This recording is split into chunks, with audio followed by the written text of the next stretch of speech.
Hello students, good morning. આજના વિડિયોમાં આપણે ધોરણ 6 એની અંદર આપણે જોઈ રહ્યા હતા ઇંગ્લિશ ગ્રામરમાં કમ્પોઝિશનના વિભાગમાં પાર્ટ 2 નોન વર્બલ ટેક્સ્ટ એની અંદર 1 થી 4 વિભાગ આપણે જોઈ ગયા હતા। હવે આજના વિડિયોમાં આપણે પાંચમો વિભાગ જોઈશું। શું આપ્યું છે? મંડે, ટ્યુઝડે, વેનસડે, થર્સડે અને ફ્રાઈડે આપણું ટાઈમ ટેબલ આપ્યું છે અહીંયા કે આ 5 દિવસ દરમિયાન આપણે કયા સબ્જેક્ટ કયા પીરિયડમાં ભણીએ છીએ। આ પીરિયડ છે પહેલો પીરિયડ, બીજો પીરિયડ, ત્રીજો અને ચોથો। તો સોમવારે આપણે પહેલામાં ગુજરાતી, બીજામાં મેથ્સ, ત્રીજા પીરિયડમાં ઇંગ્લિશ અને ચોથામાં સાયન્સ ભણીએ છીએ। મંગળવારે આપણે પહેલામાં મેથ્સ, બીજામાં હિન્દી, ત્રીજામાં સાયન્સ અને ચોથામાં ગેમ્સનો પીરિયડ છે। બુધવારે પહેલો પીરિયડ સોશિયલ સાયન્સ એટલે કે સામાજિક વિજ્ઞાન, બીજો મેથ્સ એટલે ગણિત, ત્રીજો ગુજરાતી અને ચોથો ઇંગ્લિશનો છે। થર્સડે એટલે ગુરુવારે પહેલો પીરિયડ છે કમ્પ્યુટર, બીજો છે હિન્દી, ત્રીજો છે મેથ્સ અને ચોથો છે સોશિયલ સાયન્સ।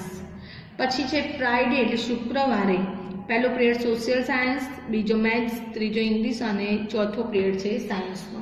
હવે એની ઉપરથી આપણને નીચે કેટલાક ક્વેશ્ચન પૂછ્યા છે, તો એ ક્વેશ્ચનના આન્સર આપણે લખીશું। ફર્સ્ટ ક્વેશ્ચન છે, which is the first period on Monday? Monday એટલે સોમવારે પહેલો પીરિયડ શેનો છે? તો ગુજરાતી। તો આપણે એમ પણ લખી શકીએ કે Gujarati is the first period on Monday. Gujarati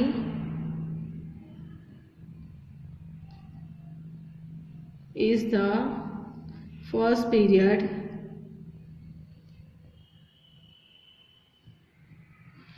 on Monday। Okay, અથવા બીજું એમ પણ થાય કે the first period on Monday is Gujarati, તમે એવી રીતે પણ લખી શકો। હવે છે when is the English period on Friday? Friday એટલે શુક્રવારે ઇંગ્લિશનો પીરિયડ ક્યારે છે? તો ત્રીજો। ક્યારે છે ઇંગ્લિશનો પીરિયડ? ત્રીજો છે। તો આપણે લખીશું કે the third period is when, તો the third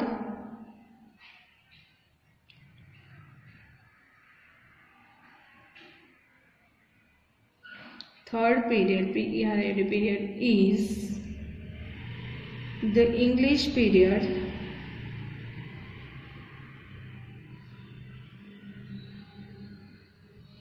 on Friday, okay। next છે which subject will you learn in the first period of Wednesday?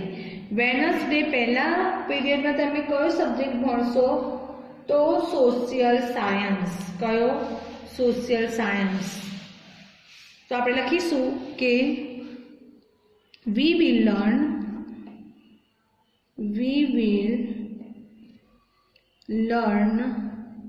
જો યુ છે એટલે તમે કયો ભણશો એટલે જવાબમાં યુનું થઈ જશે આઈ। we will learn social science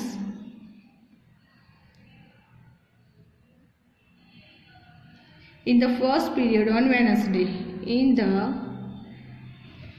first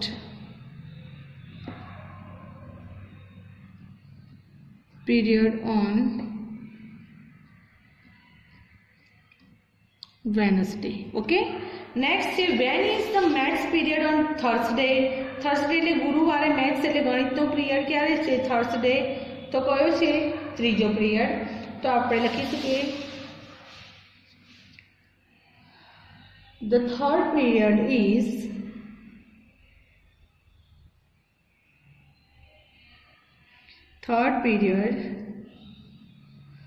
is the maths period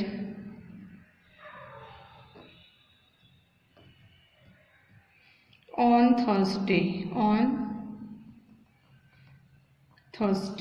okay। next છે when will you learn Hindi on Tuesday? when will you learn Hindi on Tuesday? તમે હિન્દી ક્યારે શીખશો, ક્યારે ભણશો? ટ્યુઝડે એટલે કે મંગળવારે। તો કયો પીરિયડ છે? મંગળવારે હિન્દીનો સેકન્ડ પીરિયડ। તો we will learn Hindi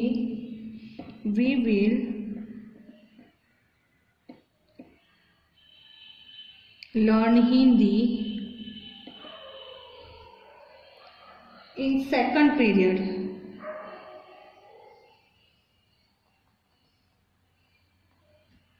on Tuesday. Okay, મંગળવારે બીજા પીરિયડમાં અમે હિન્દી ભણીશું. નેક્સ્ટ આપણને આપ્યું છે ચિત્ર આપ્યું છે અને ચિત્ર ઉપરથી નીચે પ્રશ્નોના જવાબ આપણે લખવાના છે. ચિત્રમાં શું છે પહેલાં જોઈ લઈએ. આપણે જોતા જ ખ્યાલ આવે છે કે કોઈ ગામનું એક ચિત્ર છે, ગામડાનું દ્રશ્ય છે. એમાં અહીંયા આપણને આપી છે સ્કૂલ, સ્કૂલની પાસે છે ગાર્ડન, એની બાજુમાં છે બસ સ્ટેન્ડ, અહીંયા છે પોલીસ સ્ટેશન, આખું માર્કેટનો એરિયા છે, અહીંયા છે ટાવર ક્લોક, અહીંયા પોસ્ટ ઓફિસ આપી છે આપણને.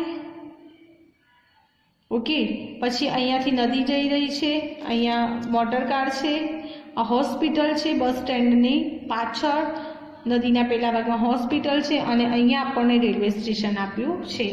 હવે જોઈએ અને અહીંયા ટ્રેન જઈ રહી છે. હવે આપણે એની પરથી ક્વેશ્ચન જોઈએ શું છે. પહેલો ક્વેશ્ચન છે where is the school, school ક્યાં છે. હવે આપણને ઓપ્શન આપ્યા છે એટલે આપણે એમાંથી સાચો ઓપ્શન ચૂઝ કરી અને આન્સર લખવાનું છે કે નિયર ધ હોસ્પિટલ કે નિયર ધ ગાર્ડન. હોસ્પિટલ ક્યાં છે, અહીંયા છે, તો હોસ્પિટલની નજીક છે કે ગાર્ડનની, તો સ્કૂલ ગાર્ડનની નજીક છે. એટલે કે લખીશું કે the school is near the garden, near the garden, ગાર્ડનની નજીક છે. નેક્સ્ટ છે which place is near the bus station. Bus સ્ટેશનની નજીક કયું સ્થળ છે, પોસ્ટ ઓફિસ કે પોલીસ સ્ટેશન. હવે બસ સ્ટેશન છે, અહીંયા છે પોલીસ સ્ટેશન, અહીંયા છે પોસ્ટ ઓફિસ. તો બસ સ્ટેશનથી નીકળીએ તો પોલીસ સ્ટેશન આપણે નજીકમાં કહેવાય. તો આપણે લખીશું કે the police station is near the bus station. કયું છે, the police station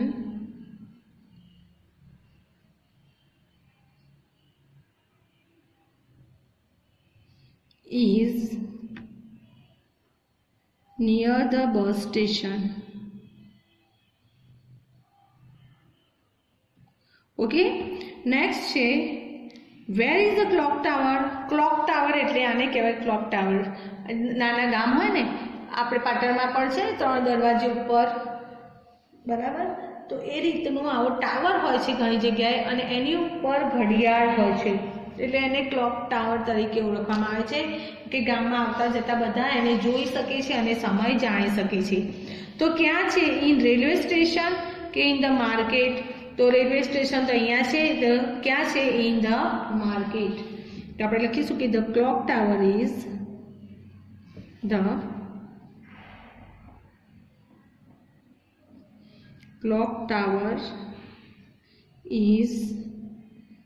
in the market. ક્યાં છે, બજારમાં છે. નેક્સ્ટ ક્વેશ્ચન છે is there a river in the village. ગામમાં નદી છે, તો યસ, આ નદી જઈ રહી છે ગામમાંથી, તો લખીશું yes there is a river in the village. Yes there is. જો તમે શોર્ટમાં આટલું પણ લખી શકો, યસ ધેર ઇઝ, અને આખું લખવું હોય તો yes there is a river in the village. Okay, next છે how many hospitals are there in the village. ગામમાં કેટલી હોસ્પિટલ છે, તો હોસ્પિટલ કેટલી છે, એક જ છે. તો આપણે લખીશું, જો એક જ છે એટલે ઇઝ થઈ જશે, there is one hospital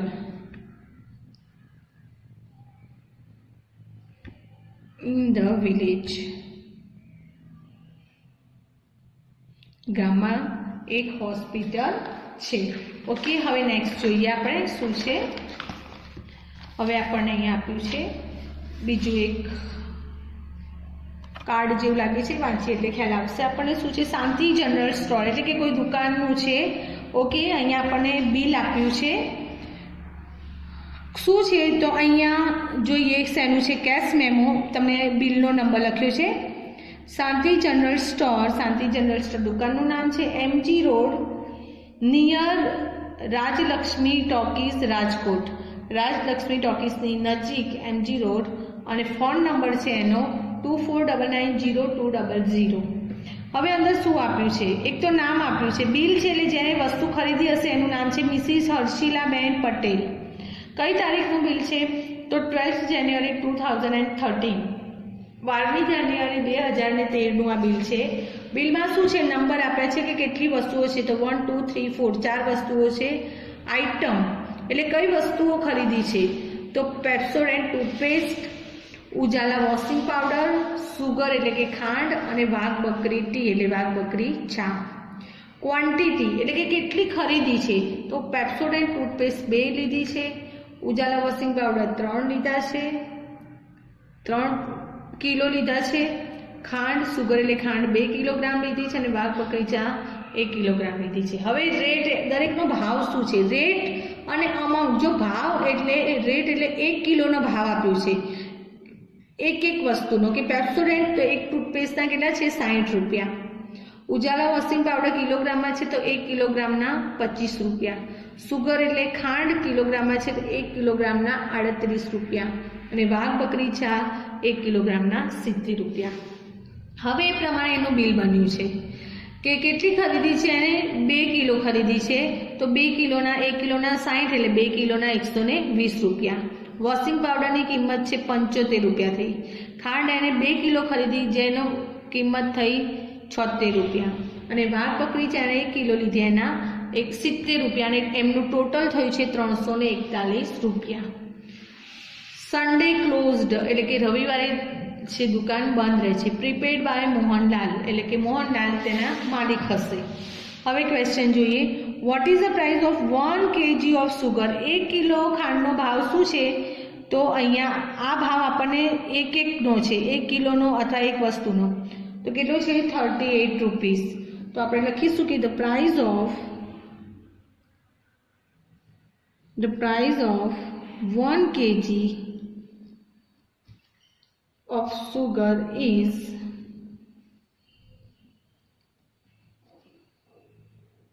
₹38। Okay, next છે what is the total amount of the bill. આ બિલ છે એની ટોટલ અમાઉન્ટ એટલે ટોટલ ભાવ કેટલો થયો છે 341 રૂપિયા। The total amount of the bill is rupees કેટલા રૂપિયા છે 341 રૂપીસ। ઓકે, એના પછી છે what is the bill for toothpaste. ટૂથપેસ્ટનું બિલ કેટલું છે। ઓકે, જો ભાવ નથી પૂછ્યો, રેટ પૂછ્યો હોય તો આ લખીશું, પણ આપણે ટૂથપેસ્ટનું બિલ પૂછ્યું તો ટૂથપેસ્ટ કેટલાની આવી છે 120 રૂપિયાની, તો લખીશું કે the bill for toothpaste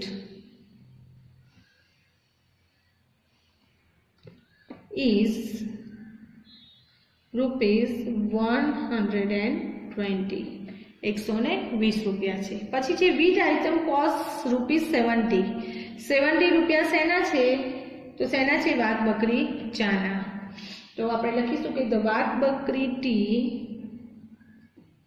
the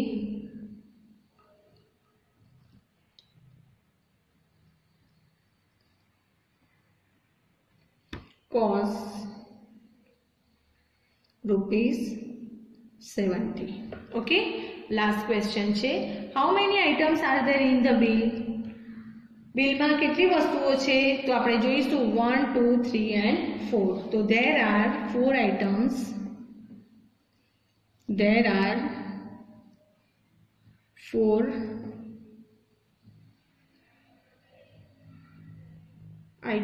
in the bill। બિલમાં કેટલી વસ્તુઓ છે, તો 4 વસ્તુઓ છે। તો અહીંયા આપણો બીજો વિભાગ નોન વર્બલ ટેક્સ્ટ છે એ પૂરું થઈ જાય છે। હવે આવે છે પિક્ચર ડિસ્ક્રિપ્શન, જે આપણે આગળના વિડીયોમાં જોઈશું। Okay, thank you students.